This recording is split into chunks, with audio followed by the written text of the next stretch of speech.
درود عزیزان، من دیبا نوروز نژاد هستم. به کانال سیکرت آف موویز خوش اومدین. این ویدیو متعلق به سریال داستان یک شب قسمت 26 ترکیه هستش. لطفاً برای مطلع شدن از ویدیوهای جدید کانال رو سابسکرایب و زنگوله رو هم روشن کنید. جانفضا با اوزان میان داخل و مادر بزرگ وقتی که میفهمه اوزان پسر کورشاد و هاندان هست حالش بد میشه و میشوننش روی صندلی. ماهر و صالح میرن کلانتری دنبال ثریا بگردن و خبر میرسه که ثریا توی بیمارستانه. آفت گلزار رو میاره خونه. سوده با تاکسی برمیگرده و دم در خونه یه زنی رو میبینه که دنبال آفت خانوم میگرده و از سوده میپرسه شما کی هستی؟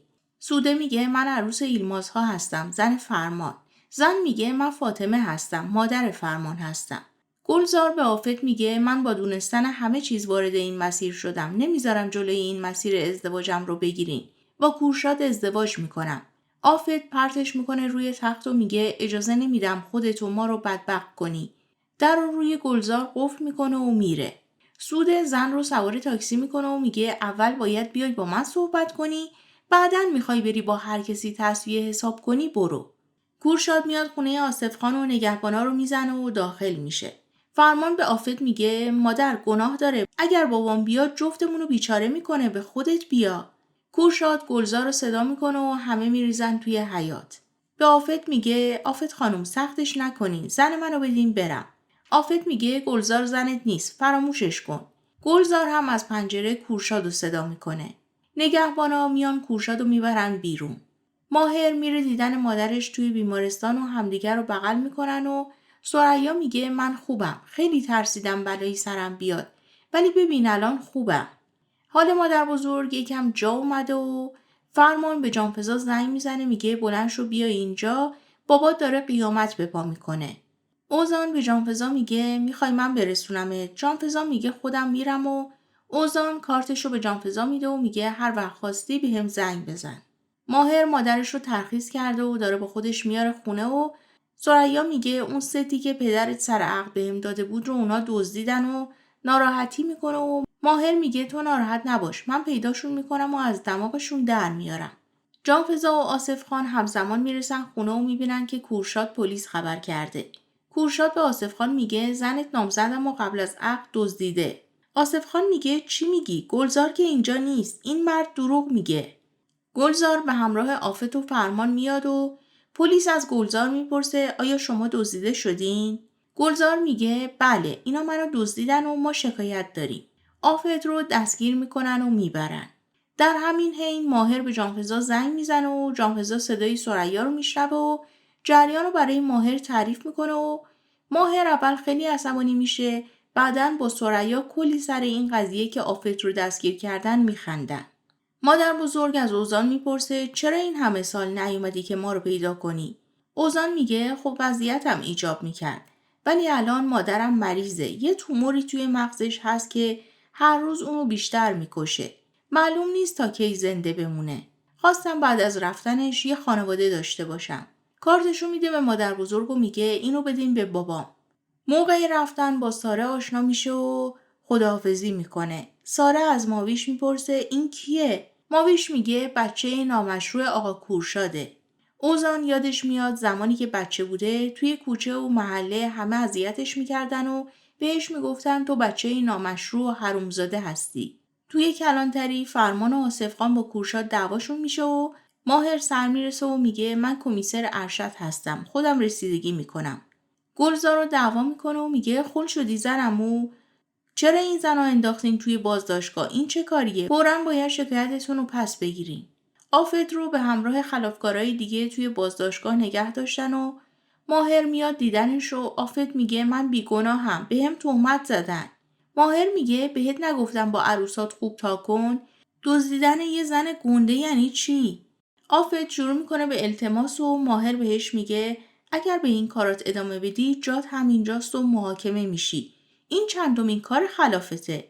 آفت وقتی کارهای خلافشو میشمره زندانیای اونجا میگن حتی ما هم انقدر این کارا رو نکردیم. یکی از زندانیا بهش میگه منو ببین. سر عقل بیا، اینجا آدمایی مثل تو رو بیچاره میکنن. وقتی از کلانتری میان بیرون، گلزار ناراحته یه روز عقدشون به هم خورد و کورشاد میگه ناراحت نباش، همین فردا عقد میکنیم. جانفزا میگه بابا چیزای دیگه هست که باید بهش رسیدگی کنی و قضیه اومدن اوزان رو تعریف میکنه. گلزار میگه چرا به من نگفته بودی که یه پسر دیگه داری؟ کورشاد میگه به خاطر اینکه نتونستم پیداش کنم. هر وقت میرفتم دنبالش میگشتم مادرش فراریش میداد. ماهر شروع میکنه به دعوا کردن که ما باید اینجا وایسیم و راجع به پسر نامشروع پدرت صحبت کنیم، بیا بریم. وقتی میرسن خونه سر گلزار و کورشاد با همدیگه دعواشون میشه و جانفزا میگه مادر بزرگت دشمن عروسه، حالا هم ادای مافیاها رو در میاره. ماهر میگه مافیا بابای تویی که 20 ساله داره جنس قاچاق جابجا میکنه و اسلحه دور کمرشه. تازه میخواست تو رو به عنوان جنس به سلیم بده، یادت نیست؟ بابای تو مافیاست. مشکلات خودش کافی نیست، یه ورژن از خودش هم تولید کرده. جانفزا لیوان آبو میریزه روی ماهر و ماهر هم پارچه آبو میاره میریزه روی جانفزا. آصف خان زنش رو دعوا میکنه و میگه پرونده جرایمت سرریز شده. نمیدونم این چندمی خلافته. یه اشتباه دیگه بکنی نمیبخشمه. دیگه حنات پیش من رنگی نداره. سوده رفته خونه مادر فرمان رو بهش میگه من کمکت میکنم آبجی فاطمه. تو رو میبرم امارت و مثل بم اونجا میریزم توی خونه و خونه رو زیر رو میکنی. ولی قبلش باید یه نقشه بکشیم. مادر بزرگ داره کورشاد و گلزار رو دعوا میکنه که شماها عقل ندارین، چرا از زن شکایت کردین؟ گلزار میگه وقتی توی اتاق حبسم کردن فکر کردم که ولکنم نیستن و دستپاچه شدم. برای همینم اینطوری شد. کورشاد میگه بس دیگه این ماجراها، بیاین بریم بخوابیم. مادر بزرگ میگه قبل از اینکه بری بخوابی باید حساب پس بدی. با سرعت نور پسردار شدی، تازه از خاندانم هست. بفرما گلزار خانم، شوهری که انقدر میخواستی باهاش ازدواج کنی. جانفزا میخواد موهاشو خوش کنه و با ماهر کلکلشون میشه و برق میره. گلزار از کورشاد میپرسه چرا از مادر پسر جدا شدی؟ کورشاد میگه هاندان توی کاباره کار میکرد.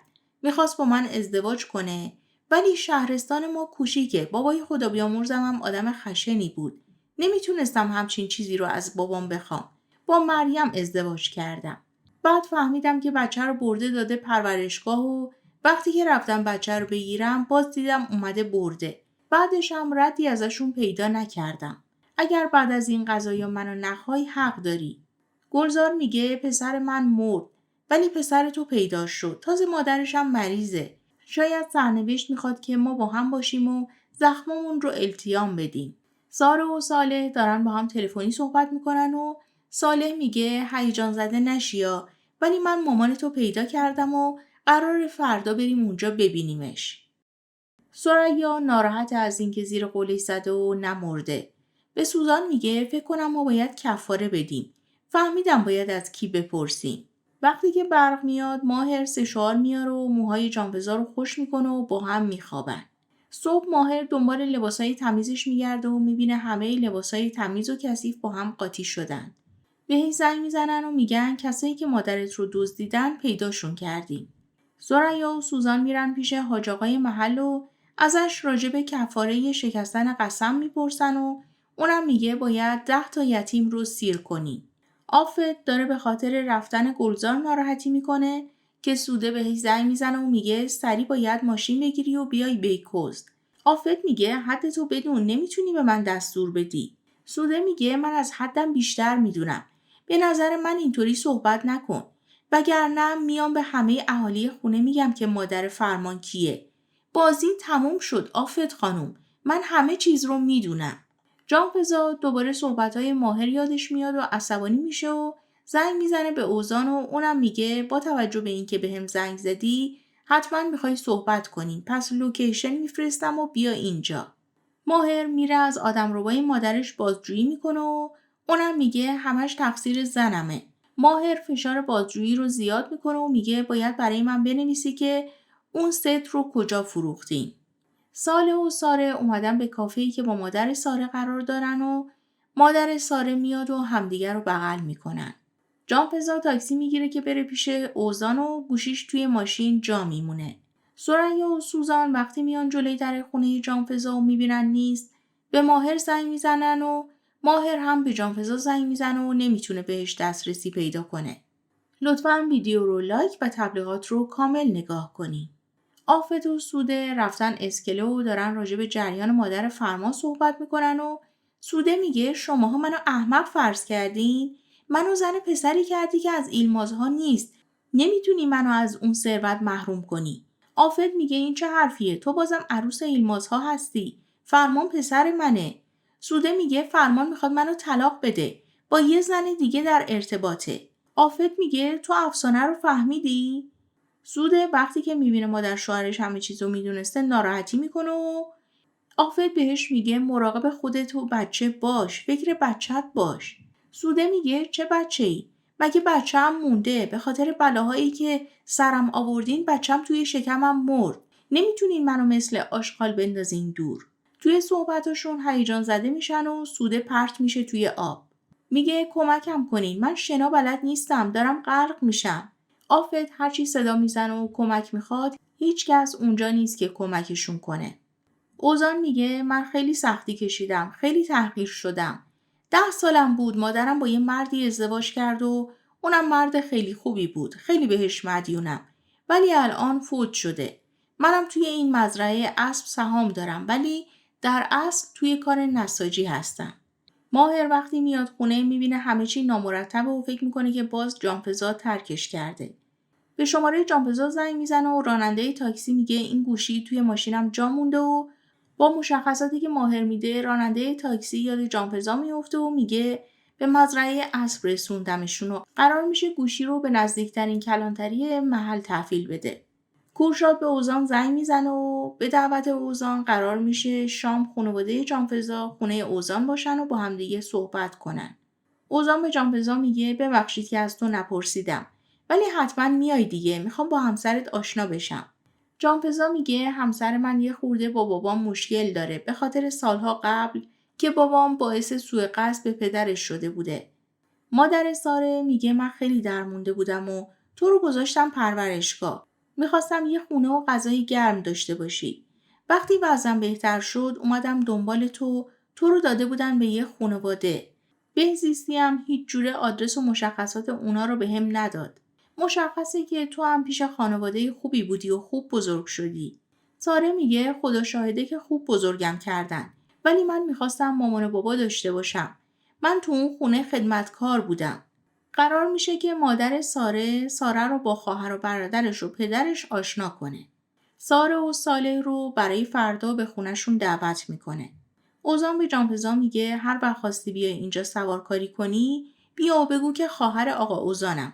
ماهر سر میرسه و شروع میکنه به دعوا کردن با جانفزا و وقتی اوزان میخواد جلوشو بگیره بهش میگه من تو رو نمیشناسم، هیچ کس هم تو رو نمیشناسه، آروم بگیر.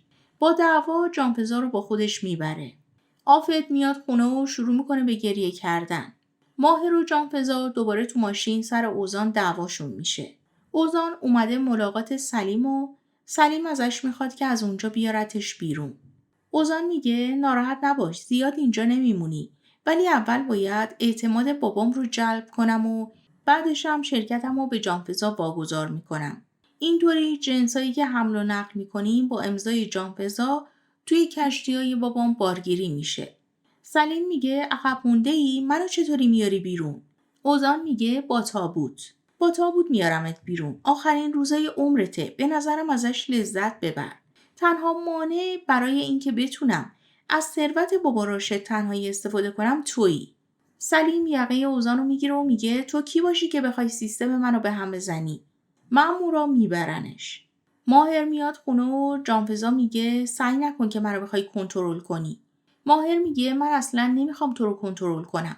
هنوز 1 ماه نشده که منو زنده به گور کردن. هفته پیش بود که بهم شلیک کردن و همون آدم سعی کرد تو رو بدزده. اون آدم هنوز نمرده، ممکنه از زندان یه نقشه‌ای بکشه. وقتی من دنبال مادرم بودم زنی رو که مرده بود تو کیسه دیدم و فکر کردم که ممکنه یکی از نزدیکانم باشه. این فکر واقعا دیوونم میکنه. من نمیخوام روی تو سلطه داشته باشم. میخوام ازت مراقبت کنم.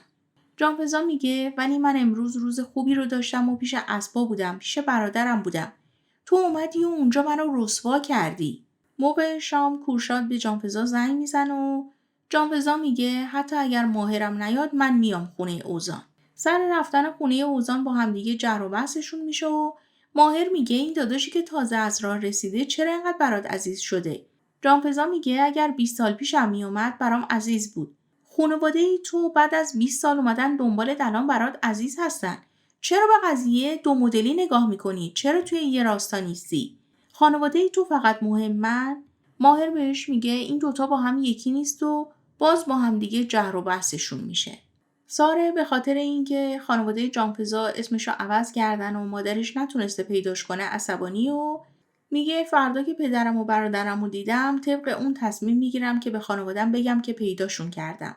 تو هم فعلا چیزی به ماهر نگو. دست جانفضا میسوزه و ماهر میاد براش پماد میزنه و با همدیگه آشتی میکنن. آفت از صبح نشسته پای اخبار که ببینه خبری از پیدا شدن سوده هست یا نه. صبح ماهر به جانفضا میگه بلند شو که برات یه سورپرایز دارم. ثریا رفته محله فقیرنشین و برای بچه‌ها آب نبات خریده و سوزانم رفته اجازه بچه‌ها رو گرفته که با خودشون ببرن بیرون. ماهر جانفضا رو آورده مزرعه اسب سواری و میگه نباید از اینجا به اون صورت میبردمت. ثریا بچه‌ها رو آورده خونه آصف خان و براشون دسر گذاشتن و به آصف خان میگه من وقتی رفتم دنبال این بچه‌ها سوزان رفته خونه‌شون رو دیده و خیلی فقیرن. حتی توی یخچالشون هم هیچ چیزی نداشتن. اگر میشه بهشون کمک کنیم و آصف خانم قبول میکنه. خورشید میاد آفت رو صدا میکنه و میگه یه مهمونی به اسم فاطمه داریم. فاطمه توی آشپزخونه نشسته و وقتی که آفت رو میبینه میگه به به سلطان آفت اصلا تغییر نکردی. منو نشناختی؟ من فاطمه هستم. یکی از اسبای اوزان رو برای جانفضا میارن و جانفضا سوارکاری میکنه. خانواده کورشاد دارن آماده میشن برن خونه اوزان و گلزارم میاد و میگه منم آمادم. مادر بزرگ میگه مگه تو قرار بود بیای؟ کورشاد میگه خب اونم خانواده منه دیگه. مادر بزرگ عصبانی میشه و میگه مشروع نامشروع همه جا خانواده داری. ساره بعد از رفتنشون به صالح زنگ میزنه و میگه سریع بیا دنبالم. جانفضا و ماهرم دارن آماده میشن که برن خونه اوزان. آفت به فاطمه میگه ما سالها قبل حسابمون رو تصفیه کردیم و تموم شده. تو دنبال چه حسرتی هستی؟ فاطمه میگه حسرت خونه. من دیگه جایی برای موندن ندارم و شوهرم مرده و تو باید بذاری من اینجا زندگی کنم. آفت عصبانی میشه و میگه هر چی میخوای بری به آصف خان بگی برو بگو. من دیگه خسته شدم. فاطمه فیلم افتادن سوده رو نشون میده و میگه به این راحتی هم نیست. پیش خدمت اوزان میاد بهش میگه مهموناتون سراغ شما رو میگیرن و خیلی وقته که اومدن. اوزان میگه بذار همونجا بشینن یه خورده اطراف خونه رو ببینن و بفهمن که این بچه از کجا به کجا رسیده. خانواده کورشاد نشستن تو پذیرایی و راجع به این حرف میزنن که اوزان این پولا رو از کجا آورده. ماهر یه دوری تو خونه میزنه و میز ناهار رو میبینه و میگه اون خواسته شوآف کنه. نه به رستوران دعوتتون کرده نه به خونه شما اومده بلکه به خونه خودش دعوتتون کرده که ما ببینیم از چی به چی تبدیل شده. اوزان میاد و بهشون خوش آمد میگه. ثریا و آصف خان از پشت پنجره دارن آفت و فاطمه رو نگاه میکنن که خورشید میاد میگه پلیس اومده. آفت وقتی پلیسا رو میبینه فکر میکنه که سوده رو پیدا کردن. ثریا میاد بهش میگه آفت خانم هر روز به خاطر شما پلیس میاد توی این خونه. پلیس میگه ثریا ایلماس کیه؟ بچه‌ها رو دزدیده، از دوربین مغازه‌ها شناسایی شده. ثریا میگه همچین چیزی نیست، اونا یتیم هستن. پلیس میگه نه، اونا هم پدر دارن هم مادر. مادر یکیشون هم کارش به بیمارستان کشیده. ساره یه کادو خریده دارن میرن دیدن مادرش و خانواده‌اش. اوزان داره راجع به کاروباری صحبت میکنه و ماهر ازش میپرسه دستشویی کجاست. اوزان میگه برو بالا سمت راست. ماهر وقتی میره بالا وارد اتاق میشه و یه اتاق عکاسی میبینه که عکس تعدادی دختر چاپ شده و روی صورتاشون خط کشیده شده. اوزان همه رو دعوت میکنه به میز ناهار و ماهر میاد میگه جانفضا باید بریم. آصف خان زنگ میزنه به ماهر و میگه مادرتو پلیس گرفته به جرم بچه دزدی. صالح و ساره وارد حیاط خونه میشن و از نمای ساختمون تعجب میکنن که مادر ساره میتونه انقدر پولدار باشه. مادر ساره در رو باز میکنه و صالح و ساره وارد میشن و هاندان میاد و میگه کجا دارین میرین؟ همه از دیدنش تعجب میکنن. بعدم صالح و ساره میان داخل و ماهر میگه شما اینجا چی کار میکنین؟ ساره میگه اینجا چه خبره؟ هاندان میگه در مورد بابات و داداشت ازم پرسیده بودی. این داداشت اوزان و اینم بابات کورشاد کلیمجی. همه هاج و واج میمونن و کورشاد رو نگاه میکنن. دوستان عزیزم اگر از این ویدیو خوشتون اومد لطفاً ویدیو رو لایک و برای دوستانتونم بفرستین و نظراتتون رو هم کامنت کنین. ممنون که تا آخر ویدیو همراه هم بودین. خدا نگهدارتون.